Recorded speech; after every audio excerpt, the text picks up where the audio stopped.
On a cold autumn evening in Chicago, the city lights reflected off the rain-soaked streets as people rushed home after another long day. Inside Mercy General Hospital, however, time seemed to stand still for 29-year-old Sarah Mitchell. She sat alone in the emergency waiting room with red, tear-filled eyes, clutching a worn backpack that held everything she needed for the next few days.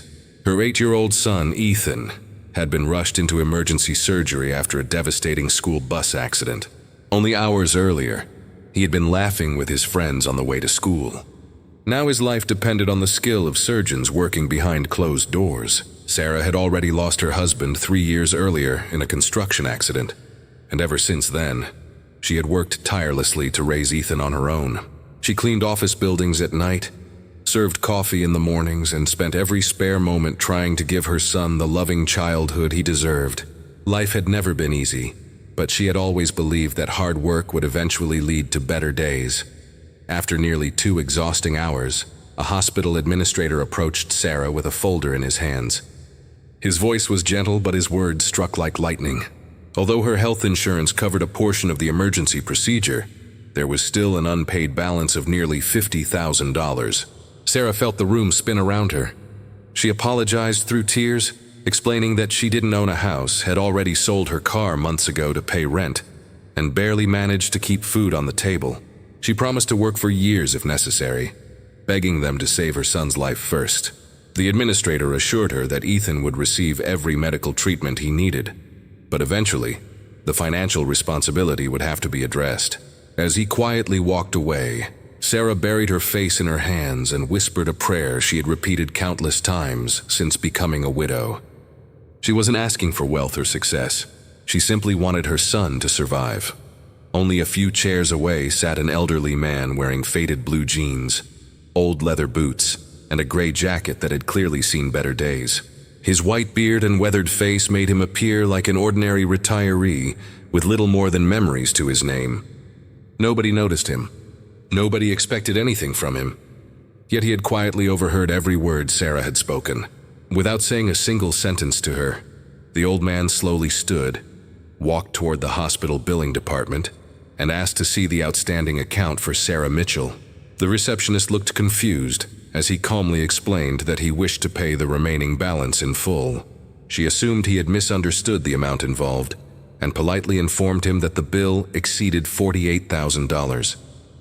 The man simply smiled, removed a cashier's check from an envelope, and placed it on the counter. The payment cleared immediately. When the receptionist asked for his name so the hospital could properly recognize such incredible generosity, the old man shook his head.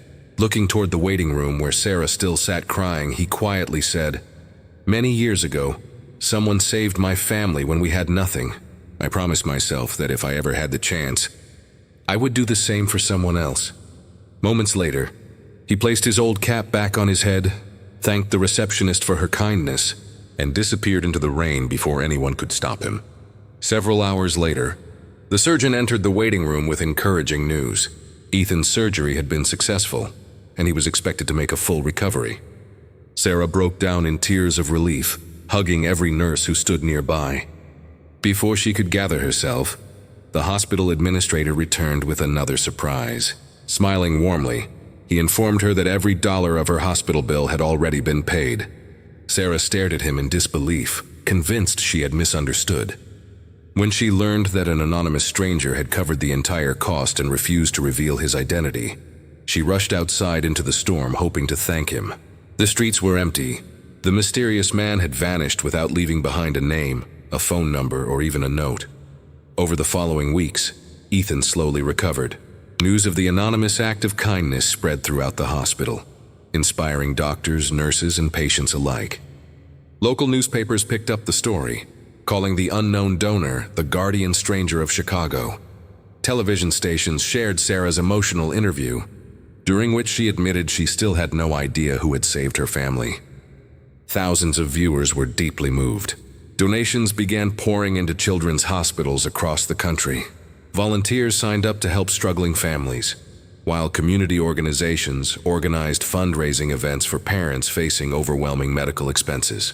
One stranger's quiet generosity had inspired countless others to show compassion in their own communities.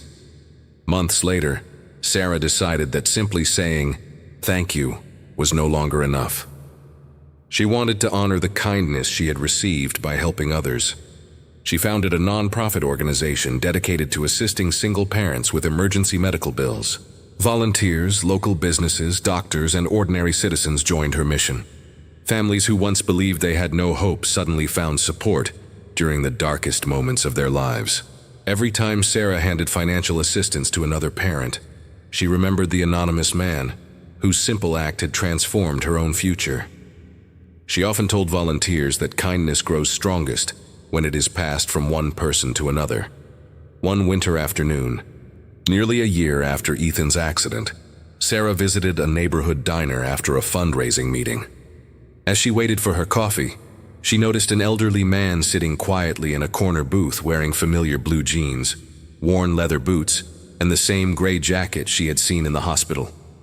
Her heart began racing. She slowly approached him, tears filling her eyes. Before she could speak, the man smiled gently, as though he had been expecting her all along. Sarah thanked him for saving her son and changing their lives forever. The old man listened quietly before saying something she would never forget.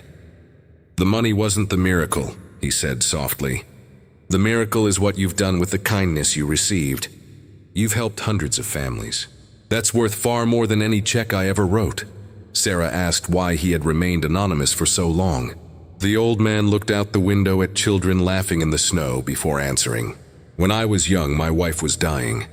We couldn't afford her treatment. A stranger paid every bill and disappeared before I could even learn his name.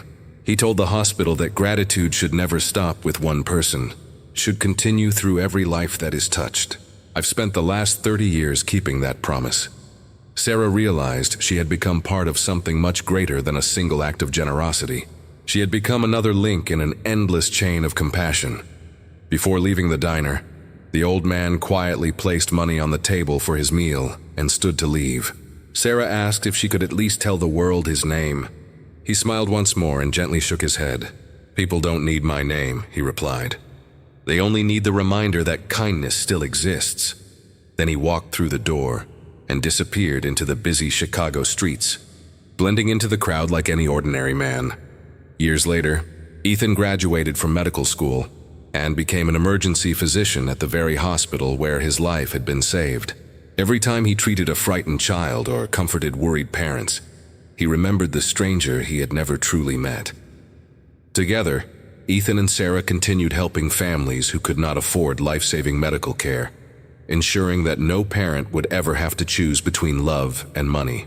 The identity of the mysterious stranger was never publicly revealed, but his legacy lived on in every life that was saved, because one person chose compassion over recognition. His story became proof that the greatest heroes are often the ones who expect nothing in return, and that a single act of kindness can echo across generations, changing lives in ways no one could ever imagine.